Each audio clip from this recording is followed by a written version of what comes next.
Welcome to Public Organization Management here at Clayton State. Over the course of this introductory slide set, I will review the key aspects of the syllabus for this course. This material, as well as the material in the syllabus, will be fair game for the no-show assignment, so please review this deck and syllabus carefully. To start, my name is Sal Lucido. I work at the Centers for Disease Control and Prevention, where I have held a variety of policy, leadership, and management positions over the last 31 years. I currently serve as the Associate Director for Policy, External Relations, and Communications at CDC's Division for Heart Disease and Stroke Prevention, and I've been in this role about 7 years. I manage a total of 21 staff, equally divided between two teams, our Policy and Partnership team and our Communications team. I am an adjunct, so CDC is my full-time job. However, the syllabus includes multiple ways to contact me, including my email address and cell phone number. Please do not hesitate to use either, and I will be as responsive as possible, likely within 24 hours or less. You can also text me at my cell number if you choose. The textbook we will be using is The Effective Public Manager by Cohen, Imeke, and Heikle, 5th edition. This will cover all key elements of the course. In addition to my contact information, I have established virtual office hours from 4 to 5 p.m. on Mondays. You may also schedule time with me outside those office hours. I've designed this course to cover both the academic and the practical. As future public administrators, you are facing a complex environment to work in, now and in the coming decades. With the expected avalanche of retirements, challenging political environments, more complex technology, and an increasingly diverse public to serve, public administrators will need to be grounded in some essential skills in order to perform at a high level, while also maintaining the flexibility to learn and adapt to the evolving technologies and complexities of effective governance.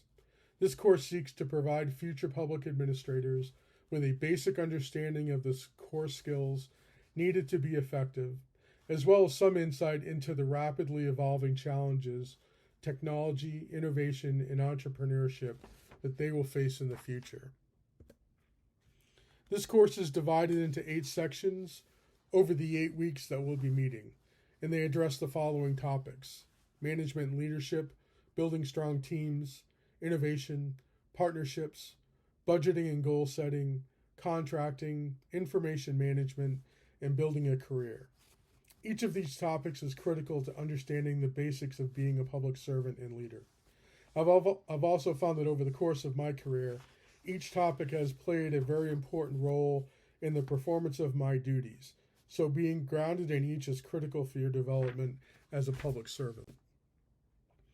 Each week you will have a combination of assignments, including weekly PowerPoint lectures on the topic, fireside chats, which will be topical discussions between me and my colleagues on specific topics related to the week's assignment, your reading assignments, and then external course materials, which will be external videos covering the topic for the week.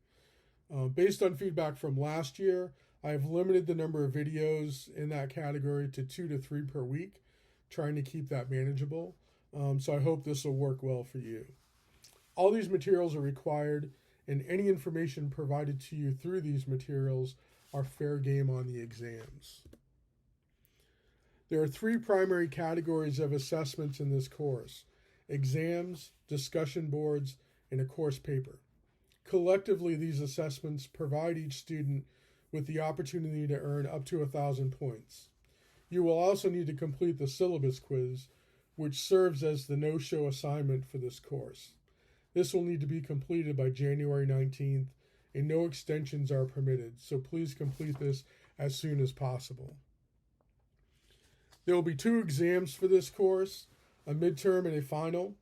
The midterm will cover chapters 1 through 5 and the related course materials. The final will cover chapters 6 through 12 and the related course materials. Exams will be 2 essay questions that will include at least 1 real-life fact pattern for you to respond to in the essays. The questions I will ask in each exam will require you to draw on knowledge from multiple elements of the course, as well as your own personal experience in the workforce. As I grade each exam, I will look for the following elements in scoring each question: a demonstrated knowledge of the material. You being able to identify the elements described in the materials is a baseline requirement for any answer. Logical and clear responses to the question. Being able to communicate in a logical and clear way is an essential skill for any public administrator. References to the course material in the response. I recommend referencing course materials in your response either by identifying the source directly in your answer or in parentheses. I do not need footnotes, so just referencing the source in your answer is perfectly fine. Grammatically correct narrative responses. I'm not an English teacher, so I'm not going to actively correct poor grammar or spelling, but if I see it, I will deduct points for it. A complete and thoughtful response to the practical aspects of the question. Please do not give the practical aspects of these questions a limited response. I really want to see how you would apply this information in a real-world setting. A cautionary note for you is that a recitation of the course material alone will not result in a good grade on this exam. I want to see how you apply that material to the scenarios described in the questions. So be prepared to think creatively and apply the concepts to the real-world scenarios posed to you in the questions. Neither exam will be cumulative for this course. These exams are worth 400 points or 40% of your course grade. There will be 2 discussion boards for this course. The first discussion board will be available week 2, and the second discussion board will be available week 5. The posts need to be substantive and should reference the course materials. Again, I do not need formal footnotes, but reference to the course materials should be placed in parentheses where important. So, for example, you'd put in parentheses the effective public manager, pages 5 to 10, within the text. That's perfectly fine. In addition to responding to the questions posed, students are required to provide multiple substantive responses to other classmates' posting. The purpose of the discussion board is to create a lively and informed discussion about the materials from class and really serves as a proxy for classroom discussion. To be eligible for full credit, students must post an original response to the discussion board question of at least 200 words. Students are also required to respond to multiple student posts. Students will be scored based on the accuracy of the content in their posts and responses, their ability to analyze the issue being discussed, and the content of their response to their classmates. Comments on other posts should move the discussion forward and avoid simply stating things like, I agree with you, good point, or I disagree. I'm giving students 2 weeks to do both the original posts as well as their responses, so you should have plenty of time to engage with each other on these topics. The discussion boards are worth 200 points for each one. The points are awarded based on your original post, which will be worth 100 points, and your responses, which collectively will be worth 100 points. In total, these discussion boards will be worth 400 points, which is 40% of your grade.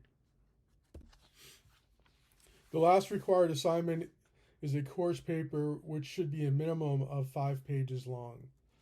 There is no maximum.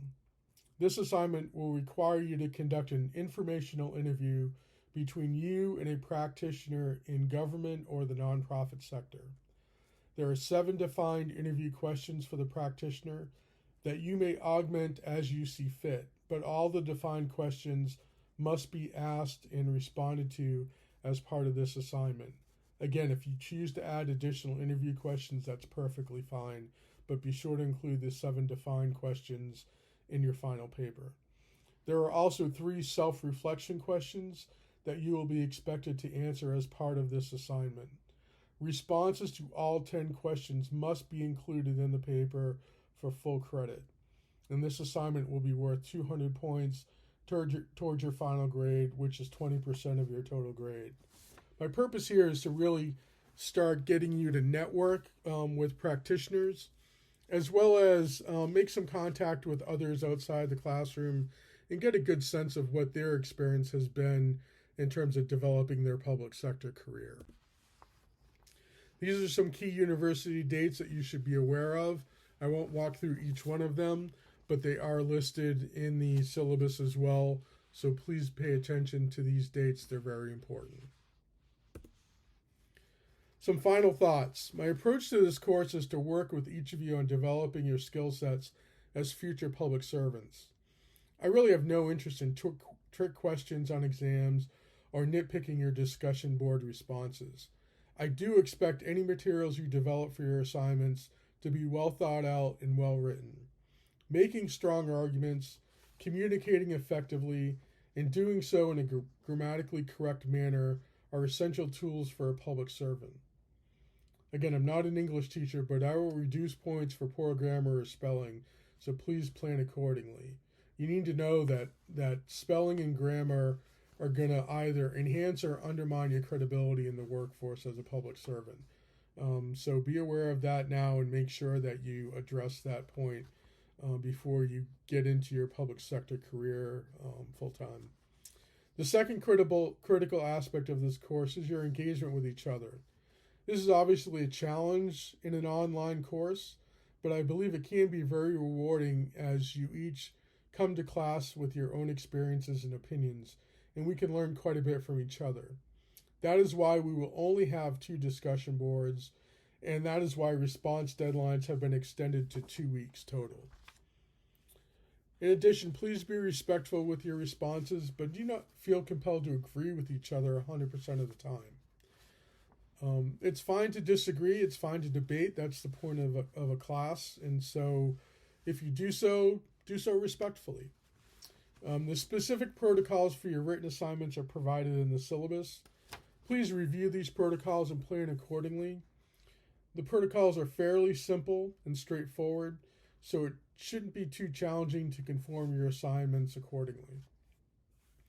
I won't delve into this topic too much, but I will say that I have had some experience with academic dishonesty in the past, and I will not accept it, especially in a graduate level course. Do your work, and if you need help, ask me. Don't look for the easy way out. Finally, students with disabilities who need to request accommodations should contact the Disability Resource Center at 678-466-5445 or via email at the Disability Research Center, all one word, at clayton.edu. And additional information can be found at the following web address: http://www.clayton.edu/disability. I have found the university is very good about accommodating disabilities. I actually worked in the Disability Center at CDC for a number of years, so I'm happy to make those accommodations if you need them. As a final precaution, please do not wait until the last minute to complete your assignments. 8-week courses are very fast with a lot of material included in that very short time frame. Please manage your time well, and where you can get ahead of schedule if possible, do so. Thank you for your time, and I look forward to working with you over the course of this very short semester.